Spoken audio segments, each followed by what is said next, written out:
Hi ಎಲ್ರಿಗೂ.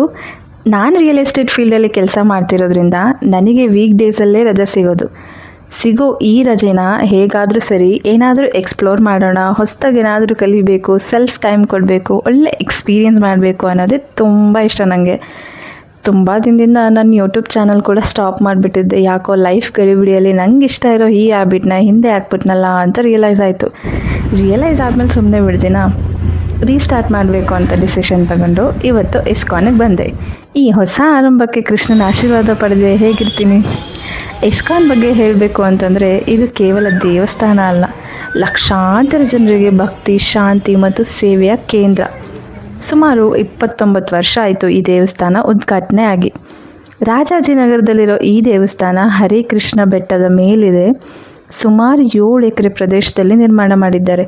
ಈ ದೇವಸ್ಥಾನ ಸ್ಪೆಷಲ್ ಏನು ಗೊತ್ತಾ, ಆಗಿನ ಕಾಲದ ಗೋಪುರನೂ ಇದೆ, ಈಗಿನ ಕಾಲದ ಗಾಜಿನ ಆರ್ಕಿಟೆಕ್ಚರ್ ಕೂಡ ಇದೆ. ಎರಡೂ ಸೇರಿ ಕಟ್ಟಿರೋ ಈ ಬ್ಯೂಟಿಫುಲ್ ವಾಸ್ತುಶಿಲ್ಪ ಆಗಿದೆ. ದೂರದಿಂದ ನೋಡಿದ್ರೆ ದೇವಸ್ಥಾನ ಎಷ್ಟು ಅದ್ಭುತವಾಗಿ ಕಾಣುತ್ತೋ, ಒಳಗೋದ್ಮೇಲೆ ಸಿಗೋ ಶಾಂತಿ ಅದಕ್ಕಿಂತ ಮಿಗಿಲು. ಇವತ್ತು ನನಗಂತೂ ದರ್ಶನ ತುಂಬ ಚೆನ್ನಾಗಾಯಿತು. ಹರೇ ಕೃಷ್ಣ ಮಹಾಮಂತ್ರ ಜಪ ಮಾಡಿ ಒಂದೊಂದು ಹೆಜ್ಜೆ ಇಟ್ಟು ಆ ದೇವರ ದರ್ಶನ ಪಡೆಯೋದ್ರ ಎಕ್ಸ್ಪೀರಿಯನ್ಸೇ ಬೇರೆ. ಎಷ್ಟು ನೆಮ್ಮದಿ ಅನಿಸುತ್ತೆ ಗೊತ್ತಾ. ಹಾಗೆ ಇವತ್ತು ದೇವಸ್ಥಾನದಲ್ಲಿ ನನಗಿಬ್ಬರು ಅನ್ಎಕ್ಸ್ಪೆಕ್ಟೆಡ್ ಹುಡುಗಿರು ಪರಿಚಯ ಆಯಿತು. ಕೆಲವೊಮ್ಮೆ ನಮಗೆ ಗೊತ್ತಿಲ್ಲದೆ ಇರೋರು ಕೂಡ ಸ್ವಲ್ಪ ಹೊತ್ತಲ್ಲೇ ನಮ್ಮ ದಿನನ ಎಷ್ಟು ಸ್ಪೆಷಲ್ ಮಾಡಿಬಿಡ್ತಾರಲ್ವ. ಅವ್ರ ಪರಿಚಯ ಕೂಡ ಇವತ್ತು ನನ್ನ ಈ ಬ್ಯೂಟಿಫುಲ್ ಮೆಮೊರಿಯಲ್ಲಿ ಒಂದು. ದರ್ಶನ ಆದಮೇಲೆ ಹಾಗೆ ಅಲ್ಲಿ ಶಾಪಿಂಗ್ ಅಂತ ಹೋದಾಗ ಅಕ್ಷಯ ಪಾತ್ರ ಬಗ್ಗೆ ನೋಡಿದೆ. ಇಸ್ಕಾನಿಗೆ ಬಂದಾಗೆಲ್ಲ ನನಗೆ ಸ್ಕೂಲ್ ನೆನಪಾಗುತ್ತೆ. ಯಾಕೆ ಗೊತ್ತಾ, ನಾನು ಸ್ಕೂಲಲ್ಲಿ ಅಕ್ಷಯ ಪಾತ್ರದ ಊಟ ಮಾಡಿ ಬೆಳೆದಂಥ ಸ್ಟೂಡೆಂಟ್.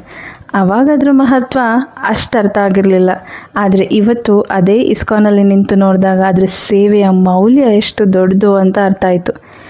ಎಷ್ಟೋ ಮಕ್ಕಳು ಹೊಟ್ಟೆ ತುಂಬಿಸಿ ಅವ್ರ ಎಜುಕೇಷನ್ಗೆ ಬೆಂಬಲಾಗಿ ನಿಂತಿರೋ ಈ ಸೇವೆ ನಿಜವಾಗ್ಲೂ ದೇವ್ರ ಕೆಲಸನೇ. ಯಾರೆಲ್ಲ ಇದರಿಂದ ಭಾಗಿಯಾಗಿದ್ದಾರೋ ಎಲ್ರಿಗೂ, ಹಾಗೆ ನನ್ನ ಪ್ರೀತಿಯ ಕೃಷ್ಣನಿಗೂ ಕೂಡ ನನ್ನ ಹೃದಯಪೂರ್ವಕ ಧನ್ಯವಾದಗಳು. ದರ್ಶನ ಮಾಡಿ ಪ್ರಸಾದ ತಿಂದು ಸ್ವಲ್ಪ ಹೊತ್ತು ಟೈಮ್ ಸ್ಪೆಂಡ್ ಮಾಡಿದೆ. ನಿಜ ಹೇಳ, ಇವತ್ತು ದೇವಸ್ಥಾನಕ್ಕೆ ನಾನೇ ಹೋದ್ನೋ ಅಥವಾ ಕೃಷ್ಣನೇ ನನ್ನ ಕರೆಸ್ಕೊಂಡ್ರೋ ಗೊತ್ತಿಲ್ಲ, ಆದರೆ ಮನಸ್ಸಿಗೆ ಬೇಕಿದ್ದ ನೆಮ್ಮದಿ, ಶಾಂತಿ, ಹೊಸ ಆರಂಭಕ್ಕೆ ಧೈರ್ಯ ಸಿಕ್ಕಾಬಡೆ ಸಿಕ್ತು. ಇವತ್ತಿನ ಜಾಗ ಇಸ್ಕಾನ್. ಮುಂದೆ ನಾನು ಬ್ಯಾಂಗ್ಳೂರಲ್ಲಿ ಯಾವ ಜಾಗಕ್ಕೆ ಹೋಗಬೇಕು, ನಿಮ್ಮ ಫೇವ್ರೆಟ್ ಪ್ಲೇಸ್ ಯಾವುದು ಕಮೆಂಟಲ್ಲಿ ತಿಳಿಸಿ. ನೆಕ್ಸ್ಟ್ ಟೈಮ್ ಎಕ್ಸ್ಪ್ಲೋರ್ ಮಾಡ್ತೀನಿ. ಮುಂದಿನ ವ್ಲಾಗಲ್ಲಿ ಮತ್ತೆ ಸಿಗೋಣ. ಹರೇ ಕೃಷ್ಣ.